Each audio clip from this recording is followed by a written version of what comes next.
দেখেছো মা, পশু পাখি কীট পতঙ্গ স্থাবর জঙ্গম বৃক্ষ লতা গুলুমাদি একাদশীর দিন কেউ অন্ন গ্রহণ করবে না।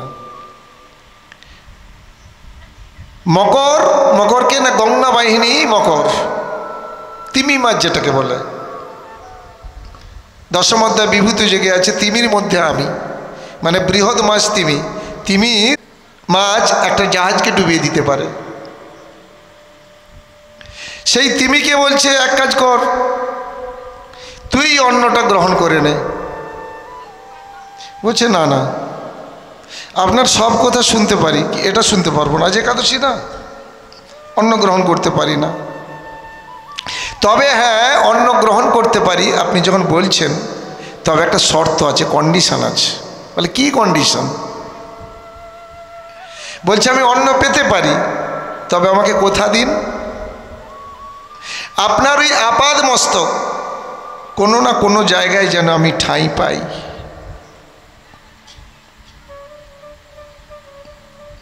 তিমি মাছ খুব চালাক, অন্নও পাবে একাদশী, আবার ভগবানের আপাদ মস্তকের কোনো না কোনো একটা জায়গায় ঠাঁই পেতে চায়, যাতে করে আমি আপনার সর্বসময় দর্শন পাই।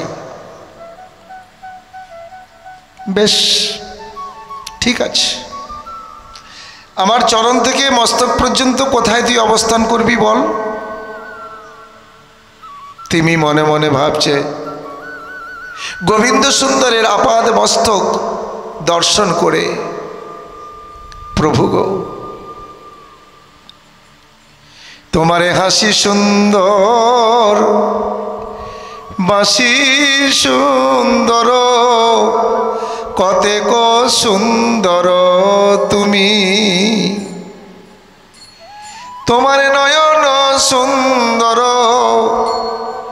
অধর সুন্দর, কতেক সুন্দর তুমি,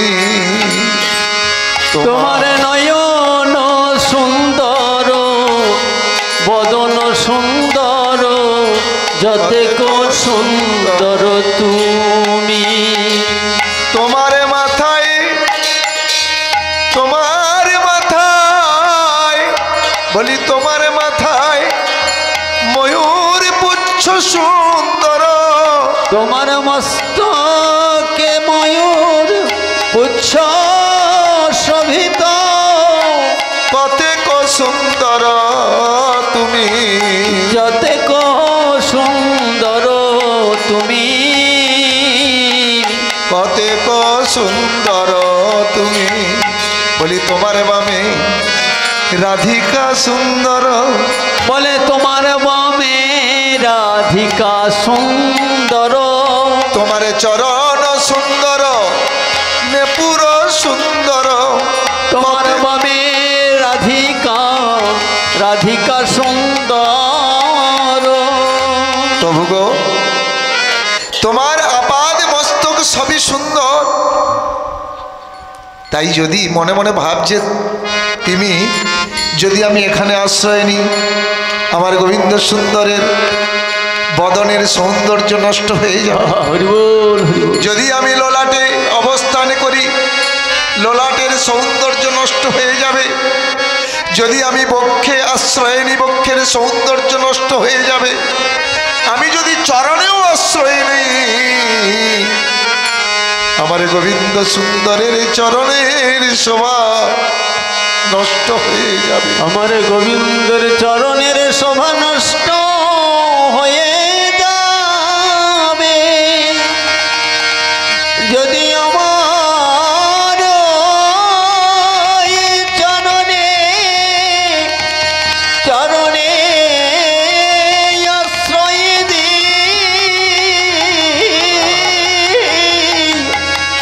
হে গোবিন্দ,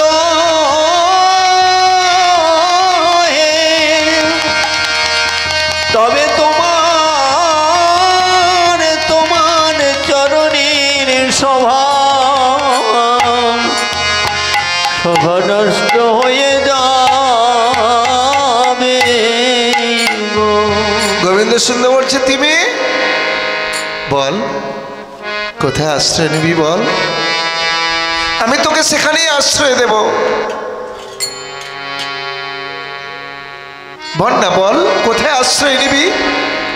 তিমি তখন ভাবছে না, আমি আশ্রয় নেব এমন একটা জায়গায় আশ্রয় নেব যেন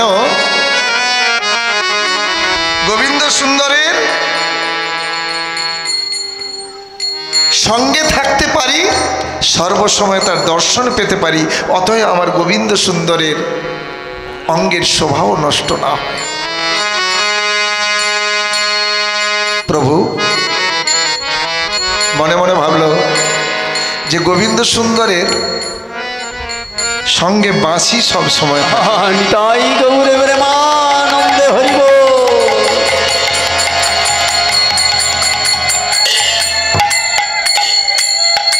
বাঁশি ছাড়া গোবিন্দ সুন্দর থাকে না। বাঁশি ছাড়া কৃষ্ণ থাকে থাকে না। এমনকি যখন রাত্রিতে শয়ন দেওয়া হয় গোপালকে, গোপালের বালিশের নিচে বাঁশিটা রাখতে হয়। যখন গোপালকে রাত্রিতে শয়ন দেওয়া হয়, গোপালের বালিশের নিচে বাঁশিটা রাখতে হয়। বাঁশি ছাড়া উনি থাকেন না। হরিবল। তাই তিমি করলেন কি, বুদ্ধি করে বললেন, প্রভু গো, তোমার এই বাঁশির মাথায় যেন আমি ঠাঁই পাই। প্রভু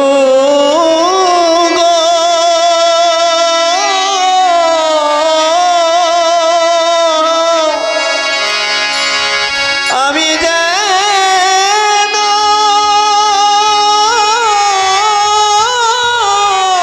তোমার বংশীর মস্তকে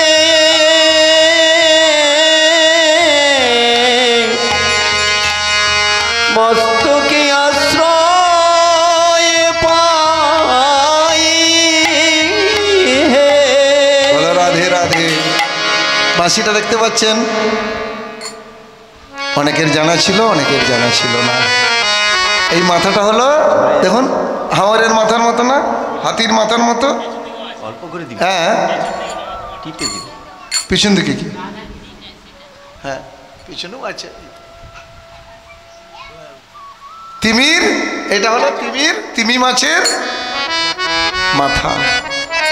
বুদ্ধি করে এই বাঁশির মধ্যে উনি ঠাঁই নিলেন। তাহলে বাঁশি ছাড়া নেই, তাহলে তিমি মাছ একাদশীতে অন্নও খেলো,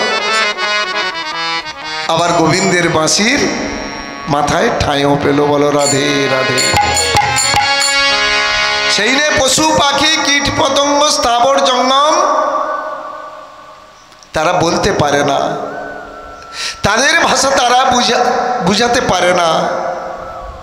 পশু পাখি ফুল পাহাড় নদী গায়ে তারা গান নিরবধি, তারাও গান করছে। দেখবেন যখন বায়ু বয়, গাছের মধ্যে একটা শিশি শিশি আওয়াজ হয়, শব্দ, ওই শব্দ দিয়ে তারা ভগবানের সেবা করছে। নদীর একটা কলকল আওয়াজ হয়, ওইটাই তাদের ভাষা, ওই ভাষাতে তারা গোবিন্দ সুন্দরের সম্বোধন করছে। পাখিরা ভোরের বেলায় গান করে, চিৎকার করে না, তাদের ভাষায় তারা ভগবানের গুণানুগুণ কীর্তন করছে ভোরের বেলা। তাই ভগবানের না চরণ থেকে মস্তক পর্যন্ত সর্বাঙ্গ সুন্দর। আরও যদি গভীরে যেতে চান, সারা পৃথিবীর একটি বৃক্ষে এই যে ফুল দেখতে পাচ্ছেন, এরও মধ্যে আমার গোবিন্দ সুন্দর রয়েছে। যখন যেদিকে চাই তোমারে দেখিতে পাই, তুমি বিনা ত্রিভুবনে কোথাও যে কিছু নাই, তুমি আছো সর্বব্যাপে, সকলেই আছে তোমাতে বহু রূপে, তবু তুমি একা, ভকত জনগণ সখা। সর্বত্রই যখন যেদিকে চাই তোমারে দেখিতে পাই।